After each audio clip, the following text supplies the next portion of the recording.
you had a Palm Pilot with UpToDate on it. And like this became, and I would say still is for doctors of my age, kind of the default behavior for understanding the literature, using one of these vetted, authoritative, up-to-date resources. And it's funny because when I was in medical school, this was a transition point. Again, I remember I went to we had the librarians came and talked to us, and I remember a librarian told us like you should never use up-to-date. That is irresponsible. No like real doctor uses up-to-date. Which again, like this was a librarian telling me this, but like now as a someone who studies learning behaviors, that idea is just comical to me that in the not so distant past, this was seen as something that was dangerous. Okay, so going on to like my actual generation, I'm an elder millennial. So the internet, so computers obviously created UpToDate, right? The idea of computerization that we had all of this knowledge in one place. This is like the paper chase era. You go into the early 2000s, and then really coming in the late 2000s, 2010, is this idea of digital education. So my generation decided that UpToDate was too stuffy for learning, and we needed something even more up to date, or at least more entertaining.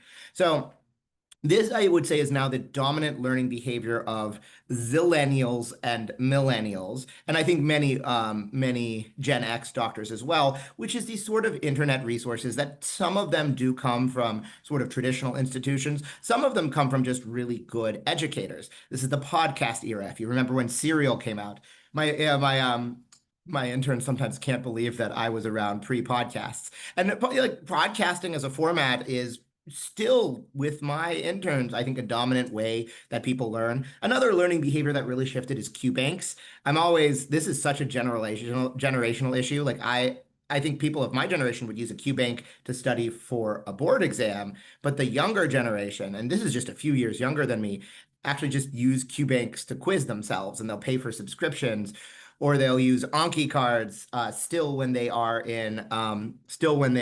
like residents, which to me I don't know why they're trying to memorize a lot of information like that.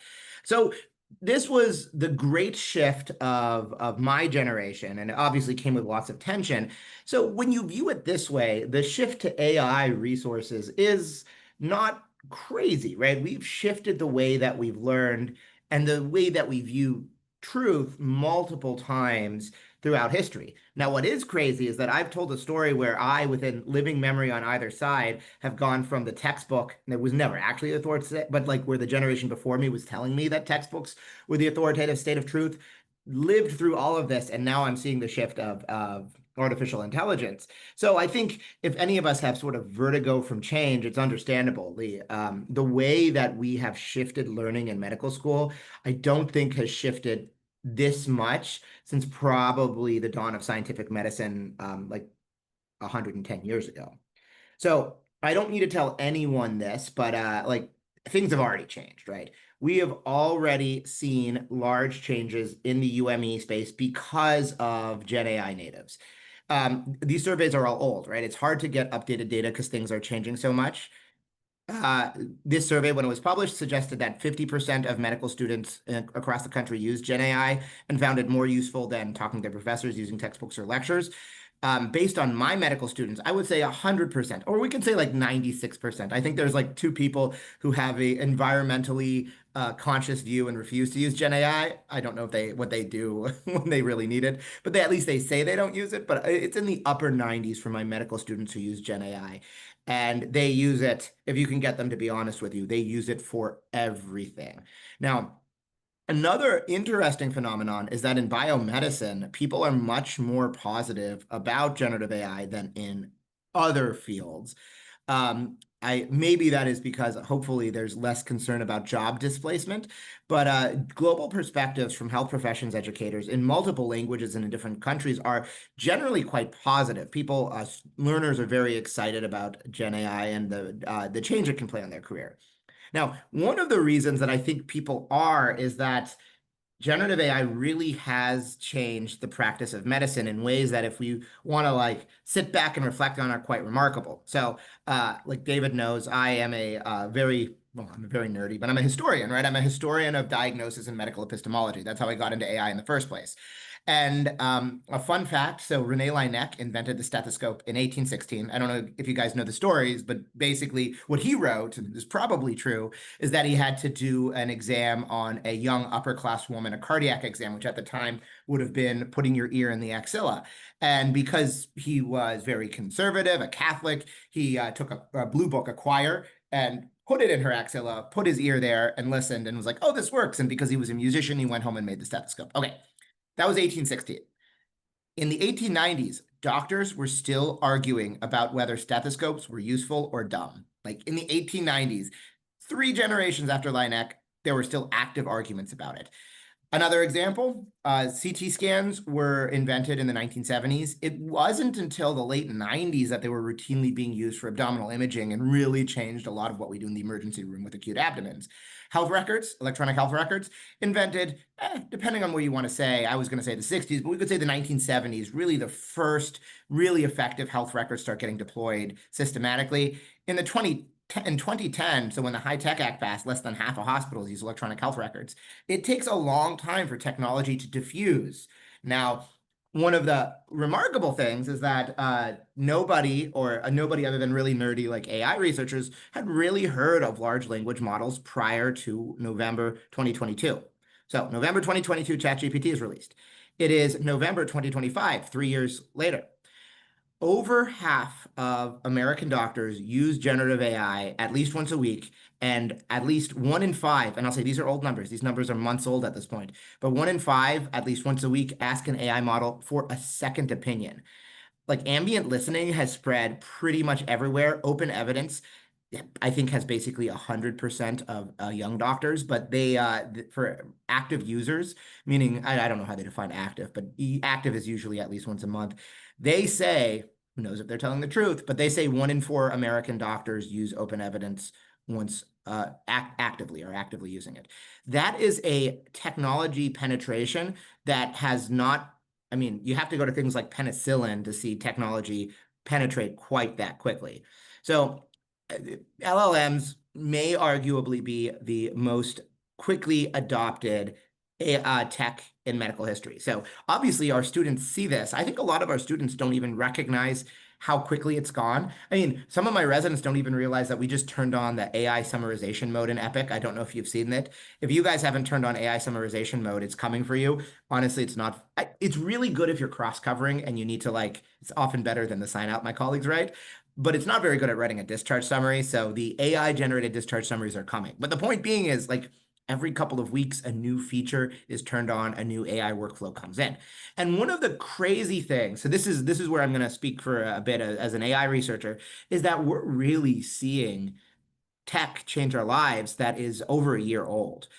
Maybe even a year and a half old. Like fundamentally, a lot of the summarization tech, yeah, the foundation models have gotten a little bit better, but it's mostly just innovations in caching and retrieval augmented generation. Scribes, they're pretty basic models that they've fine-tuned to do a better job with scribing. And a lot of the innovations have been the workflow. So we're not even seeing in the workspace some of these more advanced models. So like Dr. Cohen kindly mentioned, I wrote a book. You should be very careful if you read a book about your field because you will inevitably make predictions in it, and then people will check the predictions to see if you were right or wrong. So in the final chapter, it's a book about like medical epistemology, and the final chapter is like looking to the future. And I had an entire chapter about like ML and actually LLMs. And in it, I say well, this technology, while very promising, is a long way to go before it makes any difference in the medical field. It's going to be at least 10 years before we start to see any of the benefits of this technology. And my book, so in my defense, it takes a while from the time you turn in the draft to it getting published. My book was published in October of 2022. And if you're keeping track, that's a few weeks before ChatGPT came out. So all I'm saying is maybe don't take predictions that I make seriously about the future. And if you had asked me 18 months ago, Adam, what's going to happen with language models in medicine?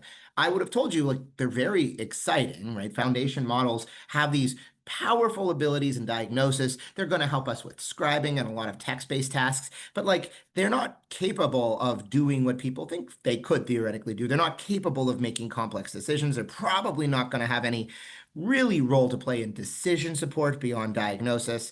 And of course, I would have told you this, and I would have been completely wrong because of an innovation that we're calling either reasoning. I call them reasoning models.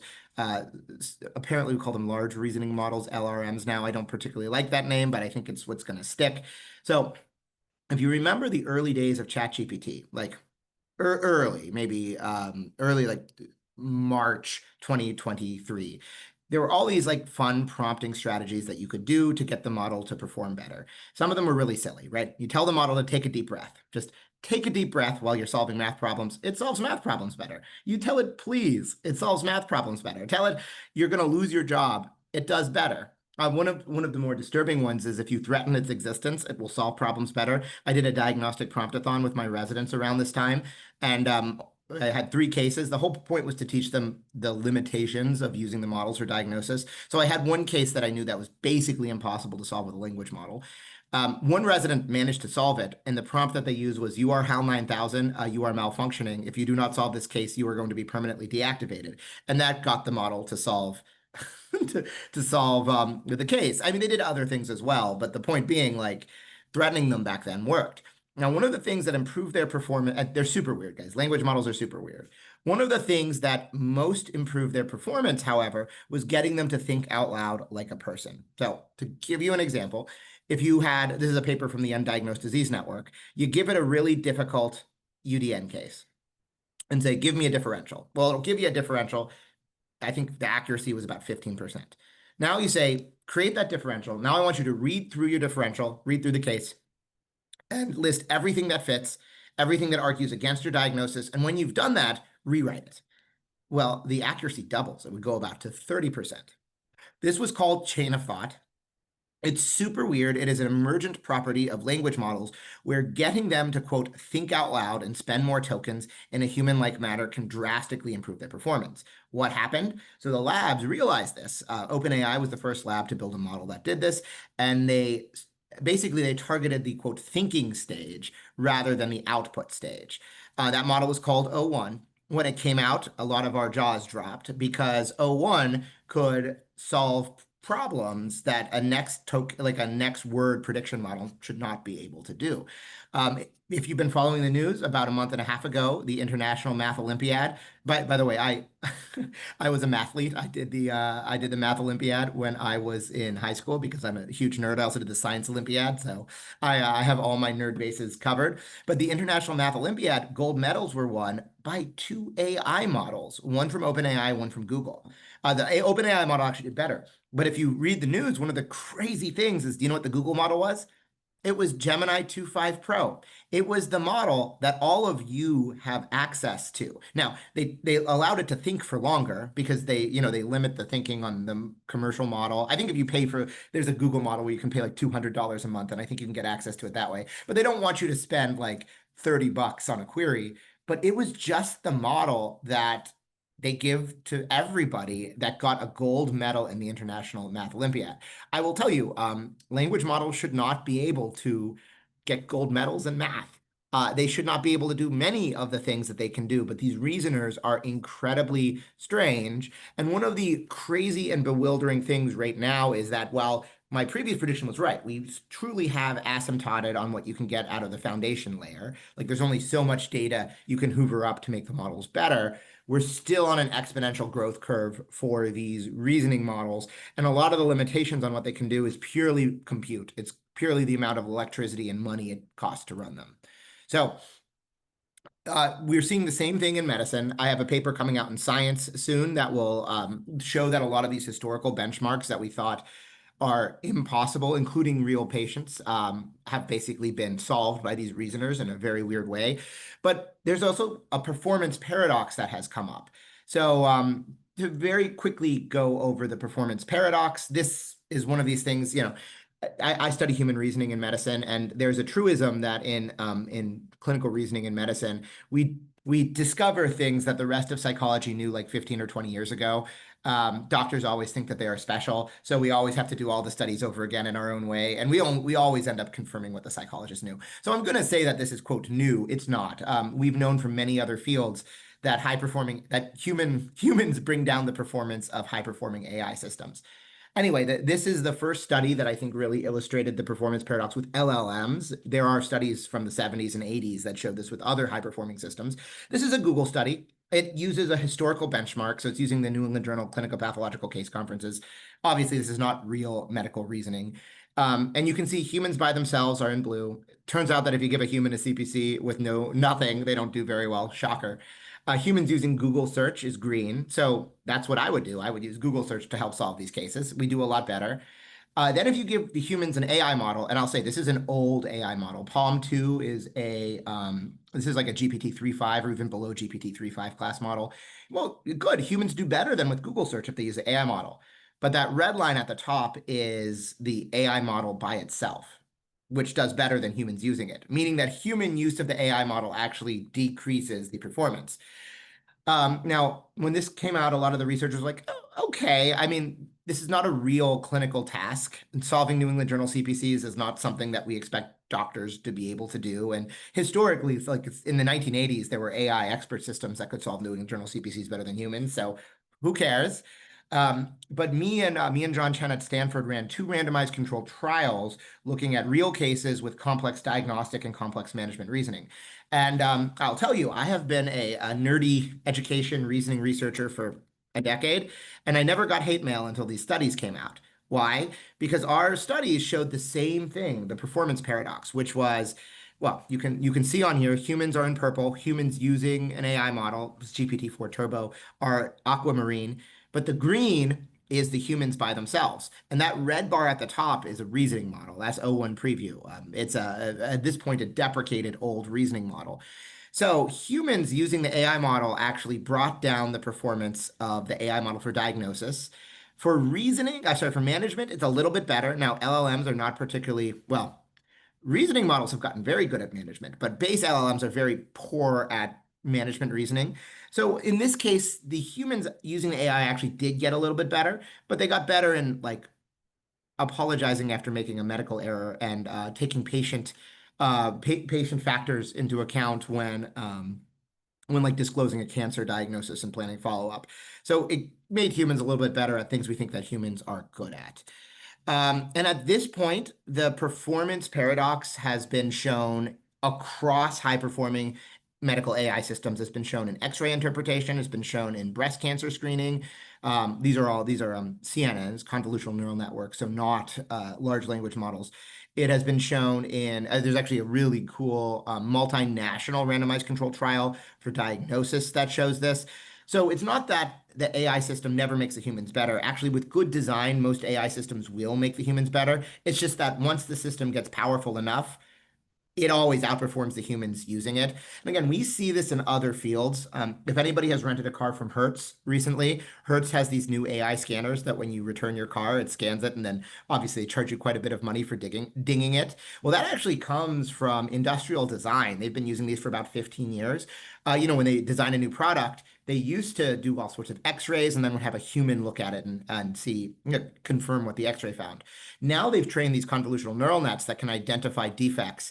And they very quickly learned that when humans added their interpretation to these models, they actually did worse. So now they've just taken the human completely out of the loop and they just use the AI model. We see the same thing in what do you call it? Autopilots, right? The Air France 447 from Rio to Paris that horrifically crashed was an example where the humans were fighting with the autopilot. And had they just listened to the autopilot, the plane, everyone would have lived and instead crashed into the ocean. So the performance paradox is not novel to medicine. We just now have powerful enough AI systems that we're starting to see it.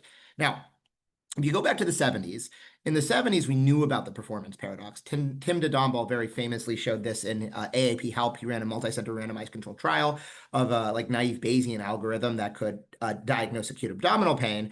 And he noted the performance paradox there, right? If doctors would just turn off their brains and listen to the algorithm, their accuracy would have gone up from I think 64 to 68%, and their accuracy without the AI system was 40. But back in the 70s, it didn't matter, right? So if you look at older generations of doctors working on older AI systems, the conclusion was basically like, okay, it doesn't matter. Like the AI system can't operate on its own. We need to design them to work well with humans. Now, what has changed, and this is conflict of interest alert, this is what I work on with Google. What has changed is that this class of generative AI systems is capable of acting at least semi-autonomously. So this is my work at Google. Ami was a AI system. Again, like it's just amazing how quickly things have changed because we spent all this time training an AI system and you don't need it anymore because the foundation models are so good.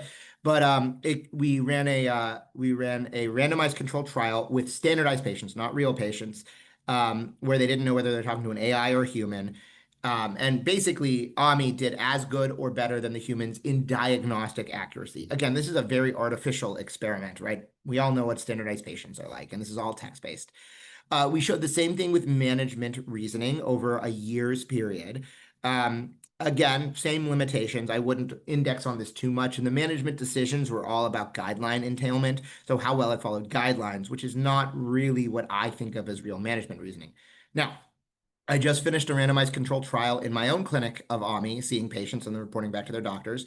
Those results will be out in about 6 to 8 weeks. But in the meantime, the world has shifted around us. This tech, patient-facing AI, has been deployed across the United States. So Cedars-Sinai, well, Mayo had a deal with K-Health, and Cedars-Sinai now does this in Los Angeles routinely with their patients. It's again, K-Health is a vendor. Controversially, MGB, so Mass General Brigham in Boston, just launched this also, and all of the doctors, all the primary care doctors were up in arms because I don't think their concerns are not realistic with what the tech can do, but I think they're having an eye to the future and what might happen. But we're now, like, if you're in the MGB system, you can see an AI doctor instead of seeing a human doctor, as long as you're doing a telehealth visit. So this is no longer science fiction. And there was a good study in Annals, actually. I really respect the K-Health team. There's a good study in Annals basically showing that for the complaints that come in through telehealth, the K-Health system is as good or better than human doctors. And where it struggles is exactly where I would expect it would struggle, which is the sort of complex management decisions. So as the cases get more complicated, it does. My flight was delayed again. It does less good of a job. This is very fun to see each cascade of my flight getting delayed. Okay, so we're going to go back to medical education because one of my least favorite things about talking at the med school is that afterwards I get mobbed by the students, and every single student wants to come up to me and say, Adam, what should I go into? Will this job exist in 20 years? Which obviously I have no idea. And I, I generally think that a lot of the discourse about job replacement is a little bit overblown. Maybe there are certain specialties that might see more task shifting, but I don't know the answer. So we're going to now go for why health professions educators should be optimistic about this tech. So I was setting the stage with the big shifts that are going on, the anxieties that we all feel. So let's talk about why we as educators should be happy. So number one is, like in every single field, basically every single knowledge field, people who use LLMs can be more efficient in our tasks than people who don't. And what are my tasks as an educator? Well, I have to teach, so I have to come up with teaching material. I have to do a lot of assessment. So I love this RCT. This is from Imperial about, God, a year and a half ago, 2 years. Like us at Harvard, they have to come up with these clinical skills assessments every single year. They have to do new ones to keep them, so the students don't tell the previous generation of students what the cases are going to be. And it takes a lot of faculty time. So all they did, super simple trial. I just love how simple the methodology is. They randomized one of the groups to use an old version of ChatGPT, GPT-4 Turbo. And then they gave both exams. Well, I think there were 2 sets, so 6 exams, so 12 total to all of the students. They just gave it to them. And what they found is that the AI-aided exams were just as good as the human-created exams. The only difference was a 60% reduction in labor costs. So it just made them 60% more efficient with huge cost savings to the university. One of the best studies that makes me most optimistic that has come out is the way that LLMs can help the learners directly do things that they couldn't before. So my first job as a medical educator, as an attending, was doing the OSCEs at Harvard. This is when Step 2 CS still existed. So I hate it. Well, I didn't hate it, but I quit doing it after a couple of years because back then doing the OSCEs was all about like prepping the students for Step 2 CS. And for some reason, Harvard had an unusually high fail rate. I mean, I think it was still low, but it was higher than average fail rate on Step 2 CS. So like I'd be watching these encounters and I'd want to say, hey, like good open body language, but you see, like maybe you should have positioned, I wanted to counsel them on communicating with other people. But in fact, what I needed to do is mostly just say, hey, put yourself at a 35-degree angle when you check that JVP because they're going to count you down on Step 2 CS if you didn't do it. So kind of this like mismatch between the skills I wanted to teach and what was supposed to be happening. Now, OSCEs have changed at Harvard and across the US, largely because Step 2 CS doesn't loom large like it used to. But OSCEs are used across the world as a way to teach communication and clinical reasoning. And in France and Montpellier, so at the main Montpellier and then at a second satellite campus, they had a big problem. And I think it's the same problem that every single medical student has across the world, which is increased anxiety. So at Montpellier, they only required the final OSCE. They did not require the sort of formative OSCE. So they think they had 8 of them. Only 1 was required, 7 were not. And they had a pretty significant absentee rate. Like students would be so stressed out, they just wouldn't come to these formative OSCEs because they were anxious. So at Montpellier, they did a cool RCT. They basically randomized the entire class to get an AI tutor, an AI OSCE. So I think they, again, would have 8 AI OSCEs that they would do through the year and have access to, or the standard of care, which was just OSCE training. And what they found, first, it was amazing how many of the students used it. I think it was 80 something percent went through all 8 cases. And it did make them perform better at the OSCEs. So the students who used the tech, who were randomized to that group, I think went up the equivalent of 15 class ranks in their final score with the summative OSCE. However, what I was most impressed about was that the absentee rate for those who used the OSCE or the AI OSCE went to 0, meaning that every single student who was randomized to use the AI OSCE, right? They didn't choose to do this, they were randomized. It built up their confidence enough that they actually engaged more in their in-person coursework. And you can see this in some of the feedbacks and qualitative interviews. They really felt like they were talking to a real person. They felt like they were getting feedback. They felt they could be vulnerable and kind of dumb with the model, and it actually made them engage in their actual coursework much better. So this is one of the things we're piloting an AI OSCE right now at Harvard, but this is one of the things that makes me most optimistic about the future, which is, theoretically, I could have gone with every single student and practiced an OSCE with them. I would not want to do that, and they couldn't pay me enough. I mean, there's no funds to do that. But an AI system is actually able to do that at scale in a way that hopefully has real impacts on their learning.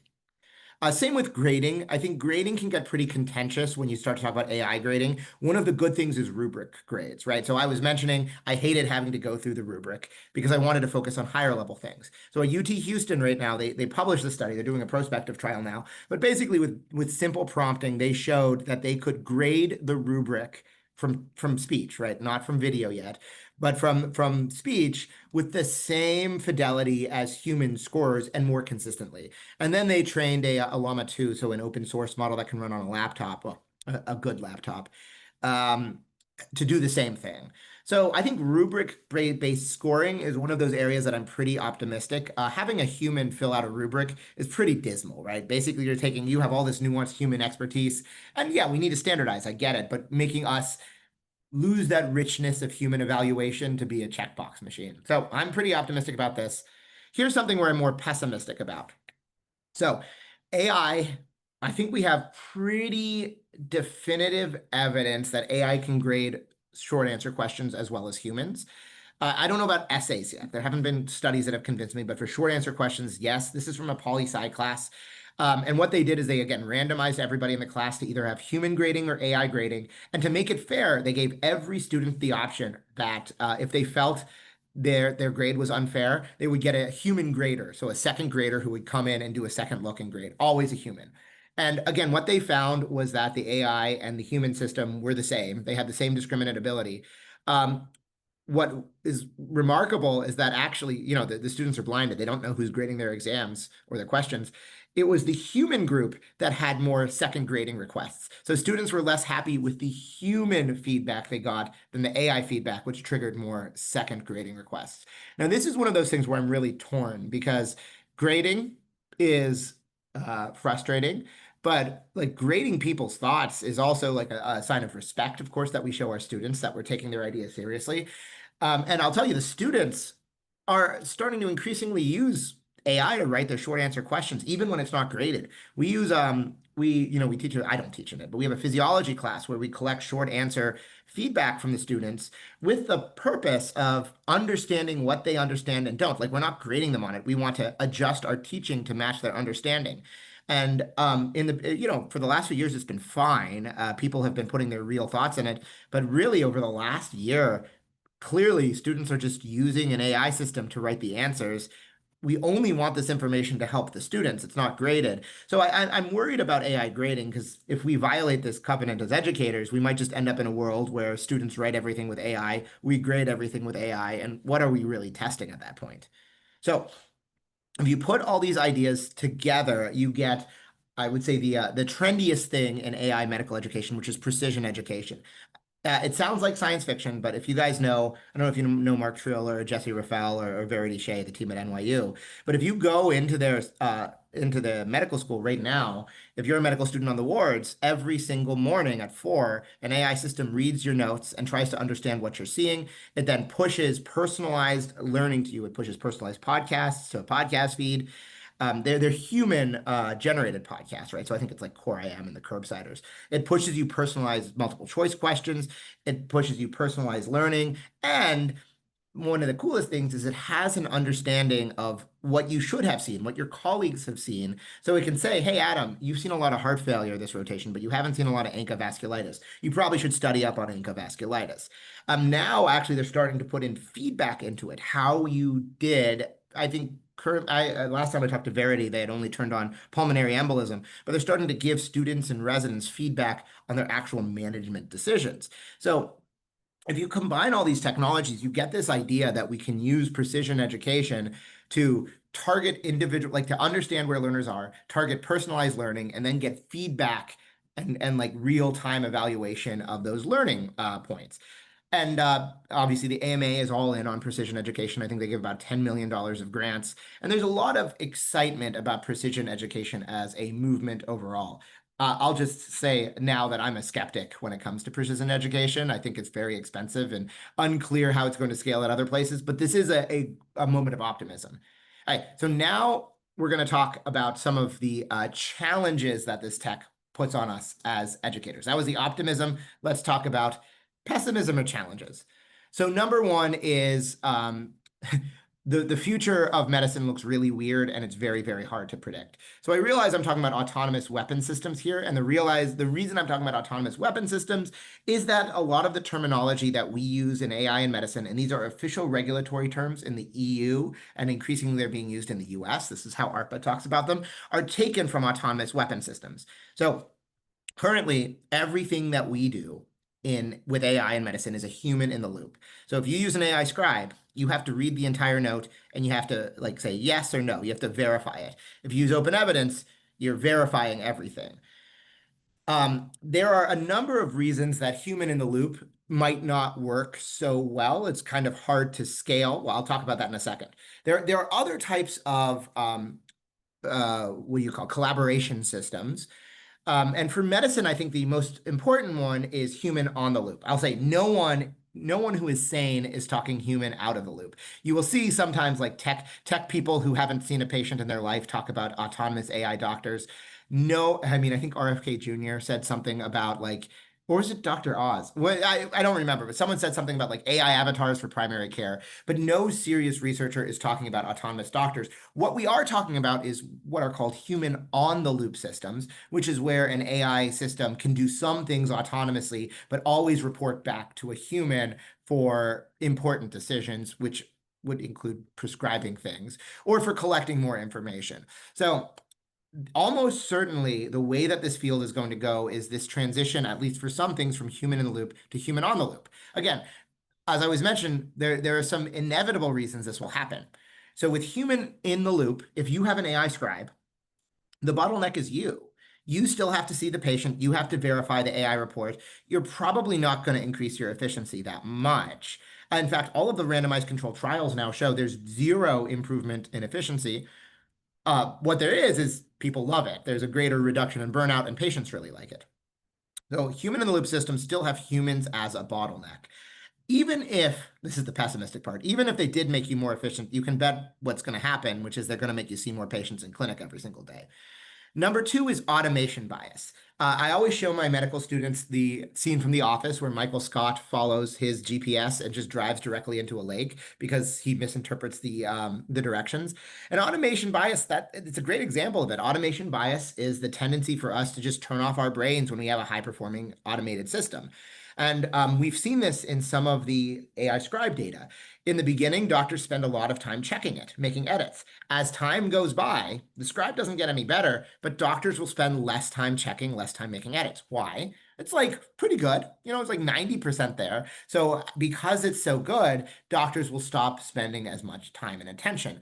Because of this, human in the loop systems become very vulnerable to AI errors. And I mean, I don't want to disappoint anybody, but there's really no world in which this tech is going to get to well, I shouldn't say no world, but they're not in the foreseeable future, this tech is still going to have considerable issues and errors and require human oversight. And then the third is actually what I'm most worried about for learners, which is cognitive de-skilling. Every single human in the loop system becomes vulnerable to de-skilling. Well, what is de-skilling? De-skilling is, again, an old phenomenon. It's not unique to generative AI. We've known about it for a long time. It's the tendency for high-performing AI systems or any sort of technological system to have us lose some of our cognitive abilities. Best example, I think, is maps and GPS. When I was a kid, I had a map book, right? This book on the front, you have a grid of your city. If you're driving somewhere new, you would look at the grid, there'd be a detailed driving map of your city. Every time you would go to a new place, you'd stop at the gas station and get a map book. When I had to drive in my 1992 Dodge Spirit with red satin cushions, I knew my hometown so well because I had to drive, pull over, stop, look at the map. Now I go to a new city. Do I get a map book? No. I turn on Google Maps. I turn on my GPS and it guides me around town. And because of that, I don't really have this sort of intrinsic knowledge of the geography around me. I have lost that skill. So cognitive de-skilling is nothing new. It's also not inherently bad as long as the technology is powerful and helps us. However, with generative artificial intelligence tech, there have now been a couple of studies looking at really across the board decreases in critical thinking with using them. And one of the concerns that we have in medical education is to what degree does this affect medical learners? We're starting to collect some evidence, some objective data. If you haven't heard about the ACCEPT trial, you will, because it's like a hot topic in the med ed space. So automated polyp detection, if we have any GI docs here, ADR is automated polyp detection is increasingly popular across the world. It's effectively a convolutional neural net trained on a bunch of benign and non-benign lesions. And if it sees a lesion that it thinks is benign, like with a 99.97%, I don't know where the cutoff is, it'll flag it green. If it flags it red, well, then you should sample it. So in Europe, they're doing a randomized controlled trial for colonoscopy screening with this tech. In Europe, they're less reliant on colonoscopy screening than we are. They use other forms to screen for colon cancer. And in Poland, they did a really cool experiment. So they gave the tech to 4 hospitals in Poland. But when they gave the tech to them, they did something really cool, which is they randomized on a per user or per colonoscopy basis, meaning every time a colonoscopist did a colonoscopy, they either got randomized to use it or not use it. And because of that, we know that before the study was launched, the detection rate was 28.4%. That's much lower than in the US. I'm sure that everyone here knows that. However, after just using the tech for 3 months, the rate dropped to 22.4%, meaning that these advanced, when not using it, meaning that these skilled colonoscopists lost 6% absolute reduction in their ability to tell benign versus non-benign polyps just by using this technology for 3 months. Now, the counter to this would be, so what, Adam? When they used the tech, it was better. And that's a fair point. This is cognitive de-skilling. We've seen it. But now imagine you're a first-year GI fellow and you're using this tech. will you ever gain the abilities to make that decision in and of itself? This trial was not designed to study that, but this technology, when it's this powerful, can cause significant amounts of descaling, which is why I'm going to do a really bad job. This is the challenge that medical schools really face today. And this, at Harvard at least, is what I'm most worried about and trying to figure out how to mitigate in the curriculum, even though it may be impossible. So, Blaise Pascal. Blaise Pascal is often seen as the father of computer science. He invented this, the Pascaline. It's a mechanical calculator. Very, very cool. If you're a generation older than me, your first language, computer language, was called Pascal. I'm a basic kid. I learned basic, but Pascal, like in the 60s and 70s or the 70s, was really the language everyone learned on, named after Blaise Pascal. He also was one of the founders of statistics. He was an inveterate gambler. I'm sure you all know that a lot of our statistical knowledge comes because really smart people wanted to beat their friends in poker. And actually, I don't know if it was poker. It probably wasn't poker. I think poker's older than the 18th century.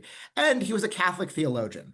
So I'm here to actually talk about Catholic theology, and I'm going to apologize because now you have a Jew trying to explain Catholic theology. So if I butcher this, please go easy on me. So Blaise Pascal, this is the Enlightenment, right? And what he said is, I can't prove you like a priori rationally that God exists, right? I will never be able to meet that level that we demand in the Enlightenment to prove to you that God exists. However, I can use statistics to show you why you should believe in God.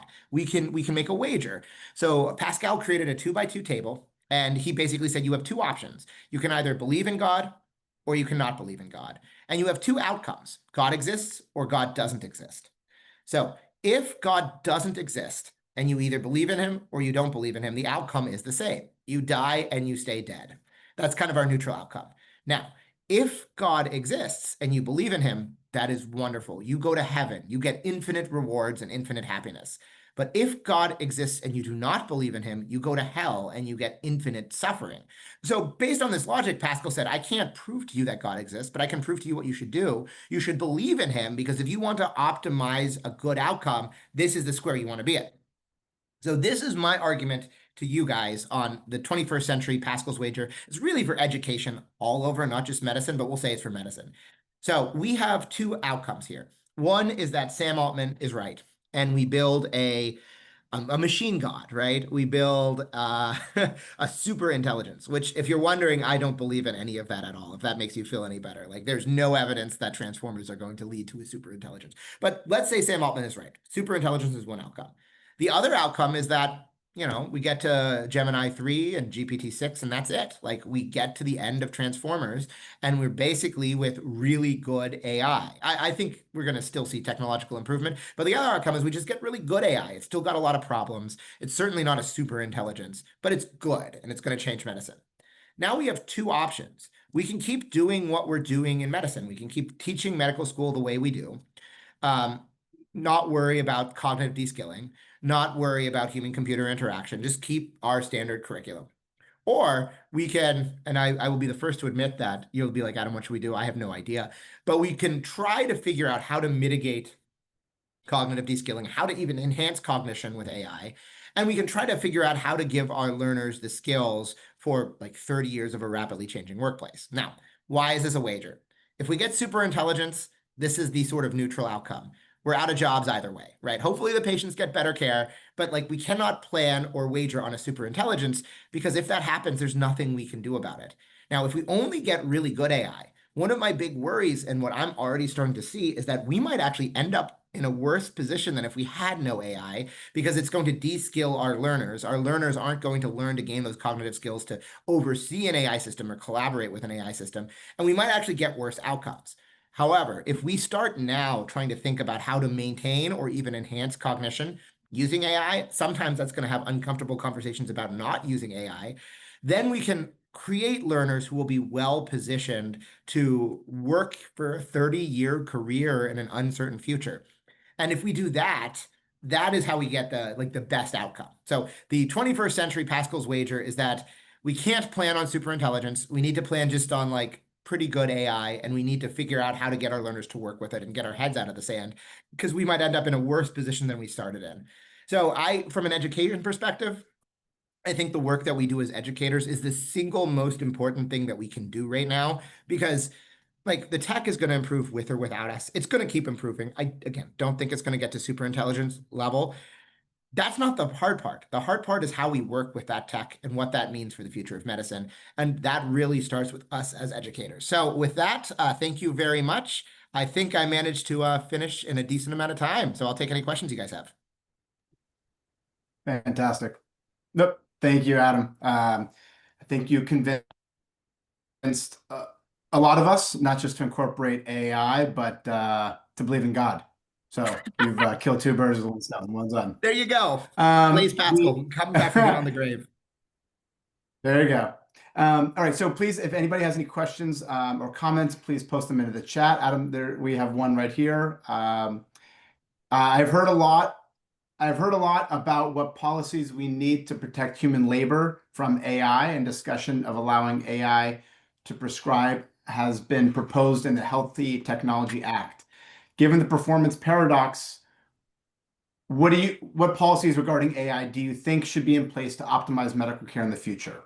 Oh, this is from a regulatory standpoint, right? Yeah. So I actually work with regulators. The Healthy Technology Act, I know a little bit about. That act is not going to get passed into law if you're worried about it. That any regulation like that is years and years off. What needs to happen right now, and this is what HHS and FDA are working on, is a oversight system. So some sort of scalable or autonomous oversight system that can provide human-like oversight of powerful AI systems for when they go wrong, to identify before they go wrong. So that is what there's going to be. Well, the government shut down right now. So if the government were not shut down right now, there was going to be a big new program announced in December.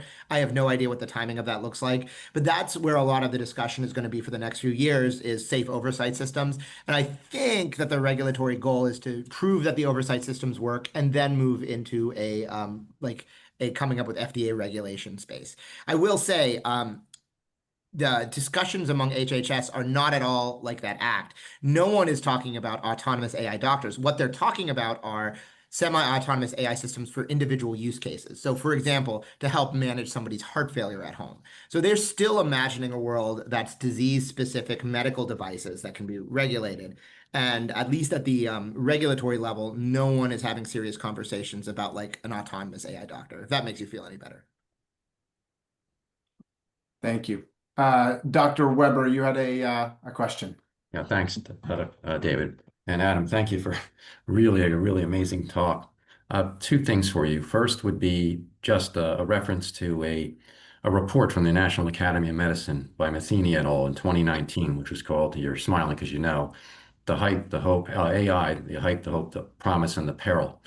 And I've looked into that report, and what has struck me about it is the emphasis that the authors put on regarding first what they created a quintuple aim related to AI. And then they also talked about incorporating ethics and health equity, or ethics and equity, into any formation of AI. So my question here is, how does AI governance factor into the use and development of AI in medical and health professions education? So, so my advice for medical schools is governance is the single most important thing to do right now, to have good governance. Ethics is really, so Paul, this is really interesting because if you read that NAM report now, it seems almost quaint, right? They're talking about a different class of technology. They're largely talking about classification models, and bias in classification models. I don't want to say it's easy, it's still challenging, but we knew how to mitigate it, right? The classic example is of pulse ox, right? Pulse oxes were developed in a Japanese population, very light skinned. When Right, used, we just adopted them here without adapting the algorithm, right. and therefore they underperform in darker skinned populations. The answer to that is to revalidate them, is to collect more data. So when you're talking about a classification model, when you're talking, for example, about a derm model that doesn't do well on dark skin, you oversample.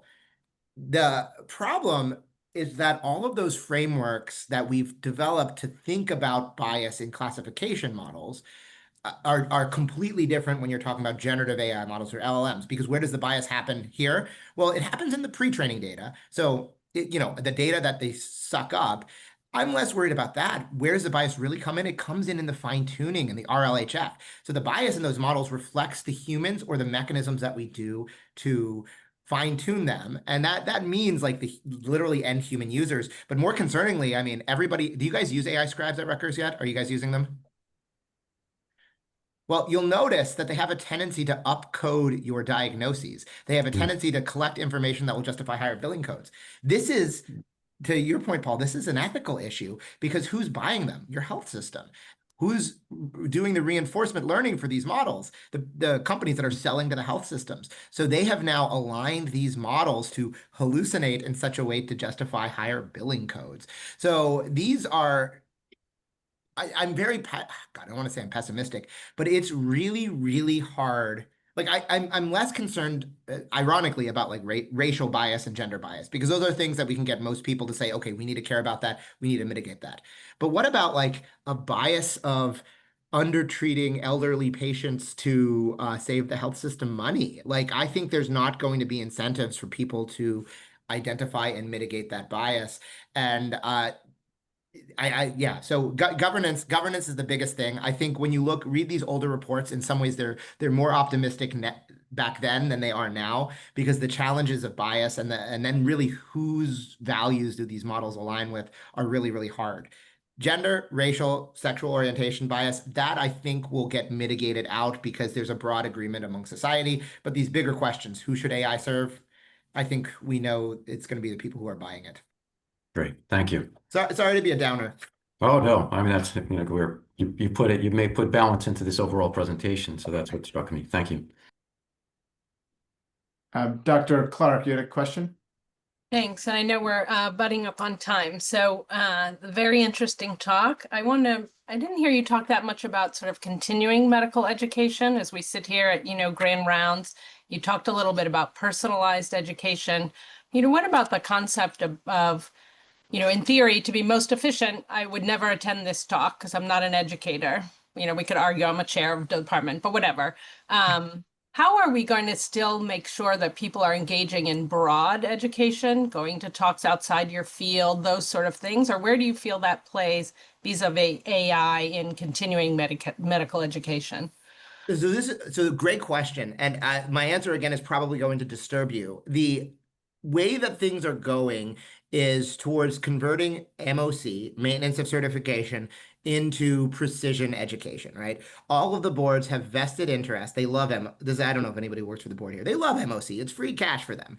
And they also recognize that their current mechanism of MOC does not give them a lot of what is the right word to say politically correct? But all they do is recertify our CME. Like the ABIM does nothing for me. It just, I do CME anyway, and they take like hundreds of dollars a year for no reason. I'm sorry if anybody who works for the ABIM, but your members hate you. But yeah, everybody knows that. But all of the boards are very interested in using precision medical education ideas, wherein a doctor would submit their own records, an AI algorithm would identify deficiencies, and then they would do CME for that.